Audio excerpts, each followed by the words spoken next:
مظفر آباد کے شمال مشرق میں 14 کلومیٹر کے فاصلے پر دریائے نیلم کے کنارے پہاڑوں کے بیچ جھولتی سڑک پر ایک مقام آتا ہے جسے کارکا کہتے ہیں۔ اس مقام پر کوئی 150 خاندانوں پر مشتمل کشمیری پناہ گزینوں کی ایک بستی ہے۔ اسی بستی میں اشرف خان کا کنبہ بھی آباد ہے۔ اشرف خان نے کوئی 7 سال پہلے اپنے بیٹے فیاض احمد اور بیٹی عتیقہ بانو کی منگنی لائن آف کنٹرول کے اس پار وادی میں طے کی تھی، لیکن وہ کہتے ہیں کہ انہیں اپنے بچوں کی شادی کے لیے بس سروس کے ذریعے یا visa per line of control کے اس پار وادی کشمیر کا سفر کرنے کی خاطر ہندوستان اور پاکستان کی حکومتوں سے اجازت نہیں مل رہی۔ میں نے بس میں فارم بھرا کہ مجھے اجازت ملنی چاہیے کہ میں چاہ کے برات 20-25 آدمی کی لے کر جاؤں اور شادی کر کے بچی کو ادھر لے آؤں، تو ان کا کوئی رزلٹ نہیں نکلا۔ پیسے جمع کر کے میں نے پاسپورٹ بنائے، پاسپورٹ بنا کر میں نے انڈین ایمبیسی میں اسلام آباد ویزے کے لیے اپلائی کی۔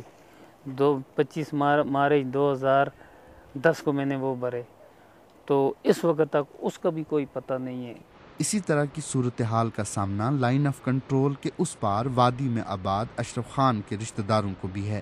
میری اس بہن نے بہت کوشش کی ادھر آنے کے لیے، جب وہ پہلے انتظار کرتی رہی کہ وہ بھائی آئیں گے ادھر سے تو ہم شادی ادھر کر لیں گے۔ جب اس کو یہ پتہ لگا کہ ان کے کاغذ ادھر سے نہیں بنے تو اس نے کوشش کی اپنے کاغذ بنانے کے لیے۔ پاسپورٹ کے کاغذ اس نے بنائے تو پاسپورٹ اس کو ابھی تک نہیں ملا ہے۔ تو پھر اس نے فارم 3 کے 4 بار فارم بھرا بس کے ذریعے، اس کو کوئی اجازت نہیں ملی ادھر آنے کے لیے۔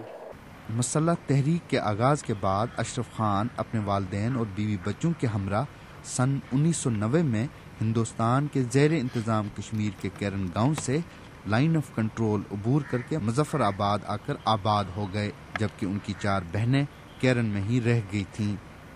حکام کا کہنا ہے کہ مسلح تحریک کے دوران اب تک 30,000 سے زیادہ کشمیری پناہ گزین وادی کشمیر سے پاکستان کے زیر انتظام کشمیر آئے۔ برسوں کی کشیدگی کے بعد سن 2003 میں ہندوستان اور پاکستان کے درمیان قیام امن کے عمل کا آغاز ہوا۔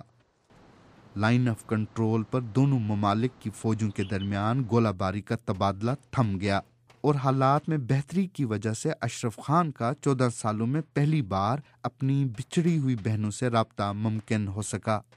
2004 میں اچانک ملاقاتیں دریا کے کنارے پر شروع ہو گئی، رار پار نیلم کے مقام پر، تو وہاں ہم گئے تو میں 14 سال کے بعد اپنی بہنوں سے ملا۔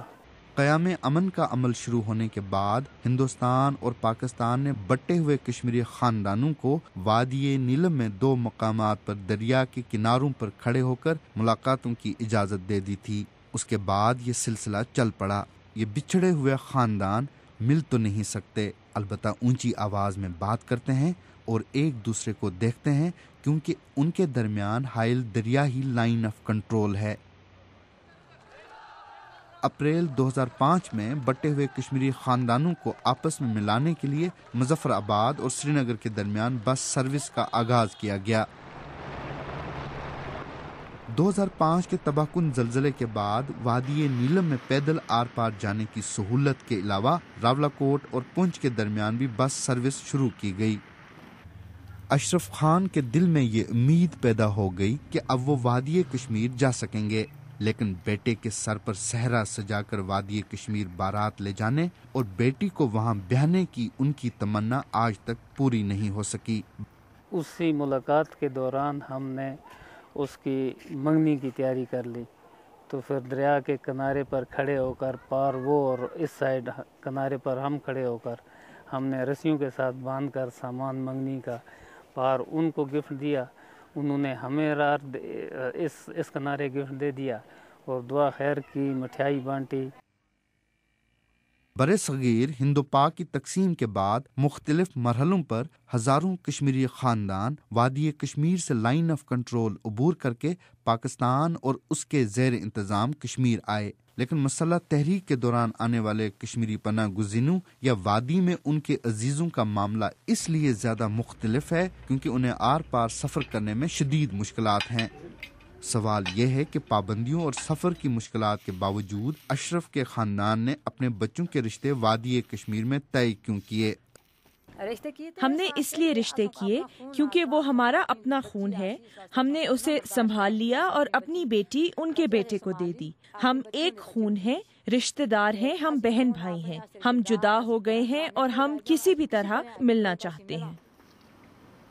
رشتہ طے ہوتے وقت فیاض 13 سال کا تھا اور اب وہ 21 سال کا نوجوان ہے. پیرنٹس نے انگیجمنٹ کروائی تھی تو میں نے اسے ایکسیپٹ کر لیا. نہ میں نے انگیجمنٹ کے دن انہیں دیکھا تھا، نہ انگیجمنٹ سے پہلے انہیں کبھی دیکھا تھا. نہ مجھے یہ پتا تھا وہ کیسی دکھتی ہیں، کیسی ہیں، ان کی نیچر کیسی ہے. نہ انہیں میرے بارے میں کچھ علم تھا. لیکن اس انگیجمنٹ کے بعد 2 سال کے بعد انہوں نے لیٹر بھیجا. اس کے بعد انہوں نے پکچرز بھیجی اور پکچرز میں نے بھی اپنی انہیں سینڈ کی. پکچر میں نے انہیں دیکھا، انہوں نے مجھے دیکھا. تو وہ تو آلریڈی مجھے لائک کر رہی تھی تو میں نے بھی لائک کرنا شروع کر دیا.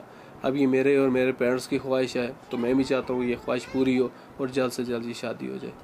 دونوں طرف کے کنبے 7 سال سے اس مبارک لمحے کا انتظار کر رہے ہیں جب یہ منگنی باضابطہ طور پر رشتہ ازدواج میں بدل جائے گی. لیکن یہ گھڑی کب آئے گی؟ لائن آف کنٹرول کے اطراف بٹے ہوئے ہزاروں کشمیری خاندانوں کے ساتھ ساتھ ہندوستان اور پاکستان کی حکومتوں کے لیے بھی یہ ایک بڑا سوالیہ نشان ہے. ذوالفقار علی، BBC، کارکا، پٹیکا.